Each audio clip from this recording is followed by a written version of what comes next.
hello' guys চ' আজি অকণমান সোনকালে আহি পালোহি ঘৰ চ' বৰকৈ ভোক লাগি থকা দেখি ভাবিলোঁ কিবা এটা নিজে বনাই খাওঁ চ' এতিয়া উলিয়াই ল'লোঁ ফ্ৰিজৰ পৰা এটা কণী আৰু এটা পিঁয়াজ তাৰপিছত 1 কাপ আটা দি ল'লোঁ এতিয়া বাতি এটাত আৰু অলপ নিমখ মিক্স কৰি এতিয়া মই তাত দি দিছোঁ অকণমান জিৰা ধনিয়া গুড়ি আৰু এতিয়া অলপ দি দিছোঁ গাখীৰ নাজানো কিয় দিলোঁ বাট আছিলে দি দিলোঁ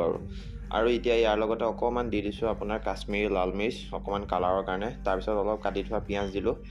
আৰু এতিয়া কণীটো লৰাই ভাঙি দিলোঁ কটাৰীখন তাৰপিছত এতিয়া ধুনীয়াকৈ মিক্স কৰি পেলালোঁ মিক্স কৰি লৈ এতিয়া ধুনীয়াকৈ গেছটো জ্বলাই ল' ফ্লেমত দি লৈছোঁ আৰু এতিয়া টাৱাখনত অকণমান তেল দি গৰম হ'বলৈ দিলোঁ আৰু এতিয়া তেনেকৈ কৰোঁতে মোৰো মাথাটো অলপ গৰম হৈ গৈছিলে নাজানো কি বনে আৰু আজি